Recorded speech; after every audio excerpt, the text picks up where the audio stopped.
So, it's time for another episode of the series where I hit the random button on Crunchyroll and review the anime I was given. This time, we're reviewing Poco's Udon World, a soul-healing slice-of-life anime from the studio Liden Films released in 2016. And with our second ever episode of this series, I have to remind you all that I am letting you guys choose the name for this series. So, put down in the comments below what your suggestions for this series could be. I've already gotten great suggestions already with Crunchyroll from Gear, and as well more info on how you can watch the newest episodes of the series 1 month early and ad-free near the middle of this video. Enjoy the review, and there will be spoilers for the show in this video. First off, I have to say I appreciate this anime a lot for what it's trying to do. Its story is on a much smaller and more wholesome scale, but not in such a way that cheapens or lessens the experience. This isn't a series about cute girls doing cute things or even cooking food, which you may be fooled into thinking based off the cover or just the name. The series is solely focused on a moment in someone's life, the people around them, and a reflection on the past to live for the future. It's nostalgic and sweet, but it can at times hit hard with its messages of family, love, and the troubles of expression for men and women in their youth.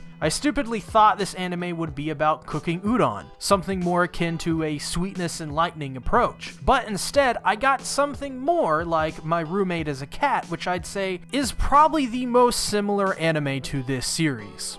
One of the best aspects about Poco's Udon World would simply be its focus on characters and their simple yet effective arcs. This is something I'll be saying a lot throughout this video. Naruka Shinomaru, the original creator of Poco's Udon World, told this pretty effectively because she made the characters simple and easy to understand while still retaining a healthy amount of complexity to dive into. An example of this is our main character Sota Tawara. He is the best character in this anime and he is our main character. His story is rather simple. He is a 30-year-old coming back to his hometown, which he calls the Sticks. He left over a decade earlier to go study in Tokyo to follow his calling of being a web designer. But he has to come back because after his father passed away, his last living parent, he has to make a decision to keep or sell the family shop. This is Sota's main conflict as a character, and is how we explore Sota's character throughout the story. Often, there will be times where Sota reflects on how he regrets not being able to express to his father that he didn't want to take over the family business in a proper way.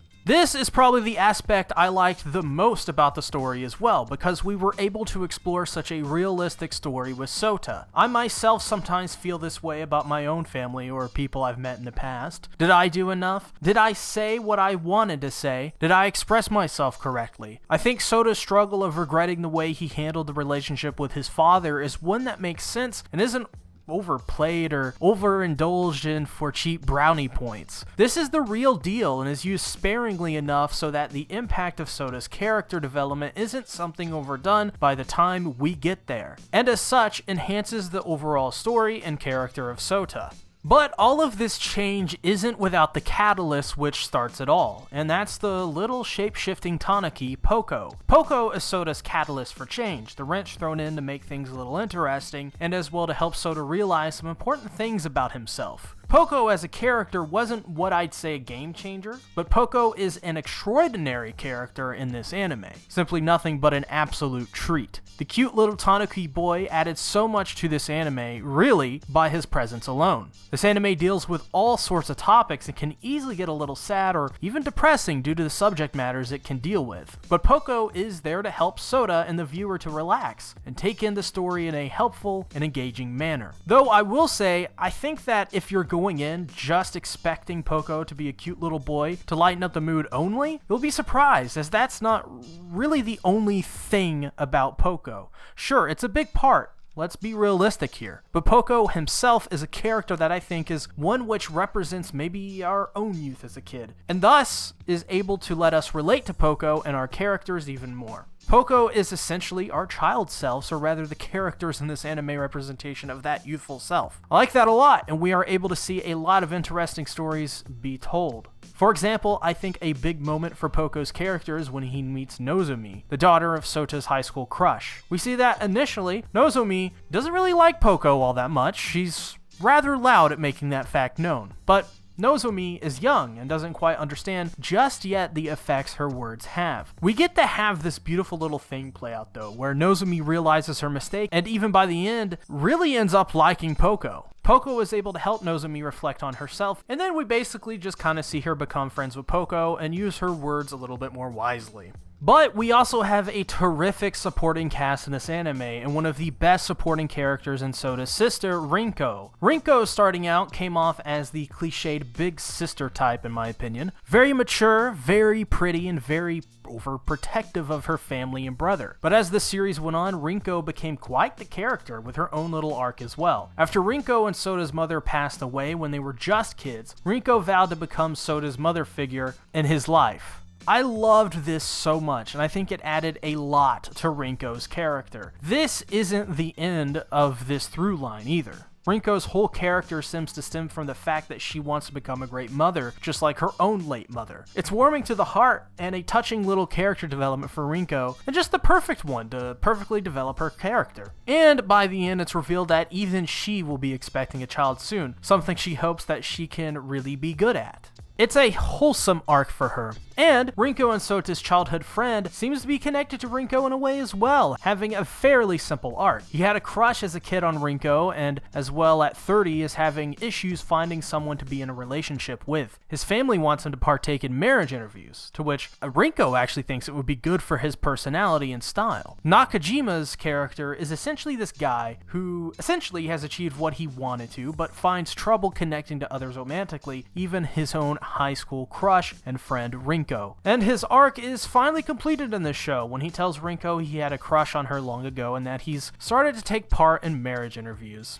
And you know, this is a really cool thing about Poco's Udon world. Every character arc is really satisfying and memorable because the character arcs are simple and clearly defined with each character's struggle. I think each of the characters have a great story to tell and a message, and while they're not these huge revelations, sometimes they themselves know the answer, it's the attention to detail and care put into each arc which makes them so well done and interesting. I like how each episode focuses on a different character or arc, and there never isn't something important happening.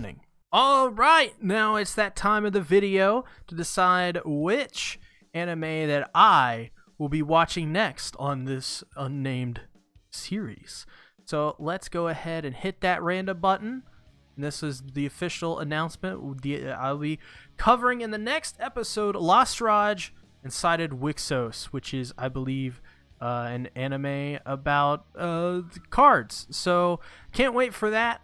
That's what we'll be covering next on the show. I'm going to go through and watch it, and it will be available first on Patreon. So with that being said, let's get back to the video. I honestly can't think of a single issue besides one, and that's in episode 9. One of the scenes has this really loud, overbearing music, but that's honestly it. This anime is virtually perfect for the kind of show that it is, honestly. And one of the best moments, though, is the episode focusing on Gao Gao-chan, which is something that's been in this show since, I believe, episode 1 or 2. It's this children's TV show about an alien that came from space named Gao Gao, and it's a catchy theme song, and opening is always a nice thing to hear.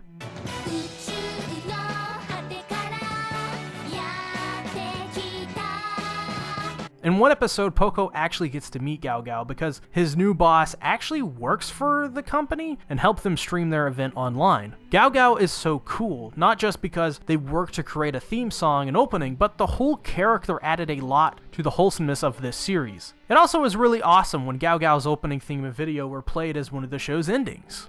Other little moments I enjoyed was Hiroshi falling in love with Rinko, only to be turned down because Rinko is married. This is brought back up later in the show as well and is a pretty cool little arc for Hiroshi, even though I feel really sorry for the poor guy. But that's another thing, this anime has no romance to speak of. And let me tell you, that's such a breath of fresh air. Now, I love romance as much as the next guy. There's nothing better than projecting your own feelings and thoughts onto a romance in an already really good story. But it's really a beautiful thing when anime can pull off a good romance by simply just developing two people and their dynamic without relying on anything more than the two characters' chemistry. But this anime just says no to romance, and it's for the better. Sure, the topic of love is explored, but that is different than romance. And I think by taking that away, it ends up adding to the show because it's it's about Soda raising this Tanaki, and his character really isn't at all ready to tackle love, so good on this anime for focusing on the task at hand. As for the ending of this anime, I think the series created a fantastic, bittersweet last episode that leaves the viewer reflecting and appreciating how far the story has come and how well it wrapped up its 12-episode run. The ending sees Sota complete his character arc when he realizes that Poco wanted to see him to help him realize that his father is always looking over him and always had his back and appreciated the hard work that he did. One of the best scenes in the series is when Poco uses his power to help let Sota see his father react to his work and how proud he was of Sota, even though his father didn't quite understand the stuff that he was doing. And as well, the recipe book he found was written for Sota. Plus, you have Poco's story wrapping up as the reason he was there was to show Sota this. But even better, Poco has always been looking over Sota as well. The injury to Soda's leg when he saved a Tanaki long ago was Poco, and ever since then, Poco has always wanted to meet Sota, and at the end, Poco leaves to return back to being a Tanaki that looks over Sota from afar, much like Soda's late father. And in the end, everyone's issues are sorta wrapped up and solved. Sota got closure with his father, realizes where he went wrong, and now will keep the family business alive while also pursuing his own dreams. Rinko is having a child and wants to become a good mother for her unborn child. Nakajima closes the door on Rinko and opens a new door to possible marriage, and Poco achieves his goal of letting Sota see what he couldn't for so long and lets Sota move on.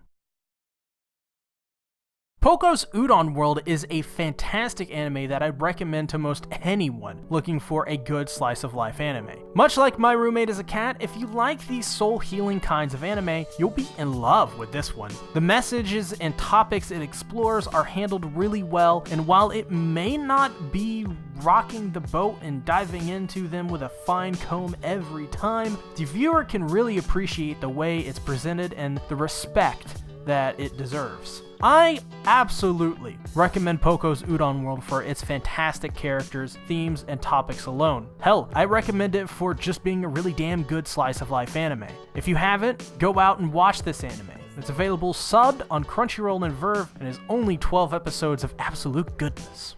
So, now that the video is over, once again check out my Patreon page. You don't even have to pay anything. You can simply follow me there on Patreon, and sometimes I'll just post free content there for everyone, like reviews or podcasts that you can't get on YouTube. But before you go, there is some important info. I will announce this Saturday tomorrow on my community tab page when my next stream will be. This is important because on that stream is when I'll be deciding the name for this series. So how it will go down is I will be taking all of your suggestions, putting them into a list, and as well taking suggestions from the live chat and going through them on stream and deciding with you all which name is the right one for this series. How you'll get a notification for my community tab is simply by ringing the bell and selecting all, or by simply going to my channel page and selecting the community tab. There, I make one post a day with interesting little tidbits, reminders, and sometimes as well exclusive videos that will only ever be available through the community tab and never made officially public here on YouTube. So, thank you for sticking around to this bit, and remember, like the video if you enjoyed it, subscribe and ring the bell, comment down below what are your thoughts on Poco's Udon World if you watch it. If you haven't, are you gonna watch it? And as well, the Patreon stuff, that would be pretty cool, so make sure to go check that out, and hey, follow me there. You don't even need to give me money. I'll see you guys later. Bye-bye.